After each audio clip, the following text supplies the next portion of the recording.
Hey everyone, I just wanted to hop on and give an update of what I've learned this last week in school. So, continuing on gastroenterology, which, like in the last video I touched on, is um, a lot to do with digestion and the stomach, duodenum, small bowel, colon, rectum, um, liver, things like that. This second week, we primarily focused on Ayurvedic things related to the GI system and some things that I learned that really stood out to me this week. The first one was related to serotonin, and I don't feel like I was aware of this before this section, but in our lectures it said 90 to 95% of the body's serotonin is actually located in the gut. So serotonin is that happy release that we get of hormones in the body, and it can stimulate energy and mood and so many things. And so it really just speaks to the effect that the gut has on overall health and well-being and the mind. The next thing from an Ayurvedic standpoint was the concept of like where digestion starts. And I thought this was really profound and beautiful and something I often take for granted. But digestion starts with the senses. So with touching the food as we prepare it, or even in some cultures where they're eating with their hands, that can be an essential part of digestion. Sight, so like seeing the food, is it appealing to me? Does it look like it's going to be tasty? Smelling the food, and then actually tasting the food in the mouth. And then saliva is starting the digestive process as well. Chewing, so slowly chewing as we eat, and just overall enjoying and dedicating time to the digestion experience so that our body is able to process those foods in a less stressful and more enjoyable way.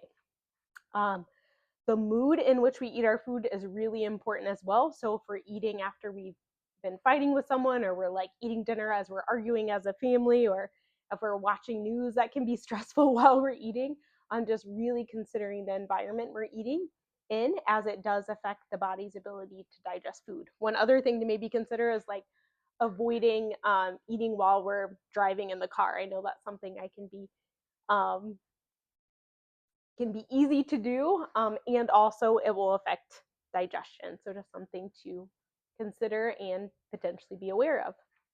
Um, Also, another thing, and I'll think of how to like simplify this as much as possible, but I never really thought about it before. The food helps to enliven consciousness. So you're probably like, Sarah, what does that mean? Well, according to Ayurveda, food isn't just fuel for the body, it's nourishment for the mind and like our overall awareness in life. And then I think from a Western medicine perspective, it's like going back to that serotonin. Like that is affecting um, my mind and my awareness and my joy for life. So if I'm eating things that are causing me to feel heavy and tired, to have sweaty, oily skin, to be constipated, to have this state of imbalance, um, I'm not going to have the same mental capacity and just like awareness of choices in the future if I'm not making different choices. And I think for each person, it's an individual choice. I think timing varies. I think for some people, it waxes and wanes. And I think just slowing down and being aware of how we eat, what we eat, um, how it affects how we feel, how we sleep, what our mood is, what our relationships are like. Just really being curious of the effects that what we eat and how it affects our overall health. Also, the gut microbiome, I thought this was really cool. They actually went in and sampled portions of the gut microbiome. So the microbiome is the bacteria that exists in the gut. We need it. It's great. Um, if ever we have an excess of certain bacteria, it can be bad. So if you've ever heard of C. difficile or C. difficile colitis or C. diff, it's a bacteria that exists in all of our bowels. But if it begins to become an overgrowth, then we may experience bad symptoms and need antibiotics and things like that. But one thing, when they had sampled the gut microbiome of different Prakrtis, so Prakrtis is the term for basically our body's natural blueprint, but like I've talked about before, the Vata, Pitta, Kapha. So they grouped different subjects in those categories of Vata, Pitta, or Kapha, and then they sampled their gut microbiome. And the gut microbiome was unique to each of those Prakrtis.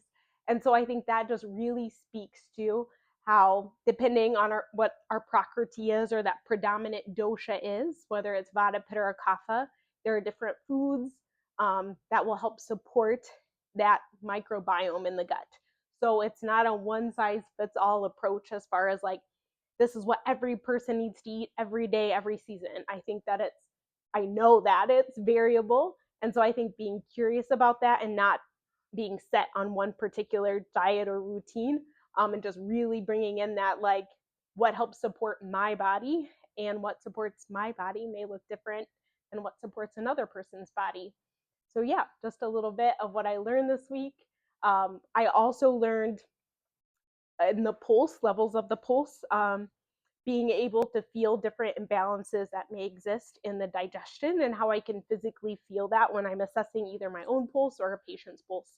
And that just blows my mind that I can like physically feel it in different portions of the hand depending on what imbalance exists within either myself or a patient. And then often when I share like, oh, this is what I felt, this is what it may represent, often they have something that aligns with that. So it's just, I'm kind of like mind blown by it. And also, it's just, yeah, the power that exists within the pulse and awareness and presence and consciousness. And it's amazing. So, thanks for following along. I will be on 4 weeks of summer break. So, if I share anything, it won't be anything specific to any section that I'm learning, but I may hop on as time allows to share some things that I'm learning. Or if you have questions about anything, if there's like, Sarah, share recipes, is there anything really standing out to you or that you're implementing in your day-to-day practice, I can speak to my own personal experience, please share.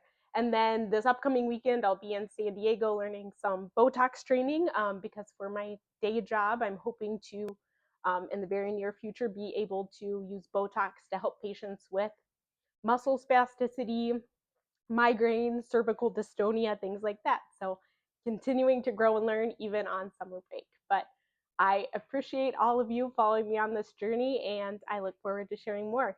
Have a great week.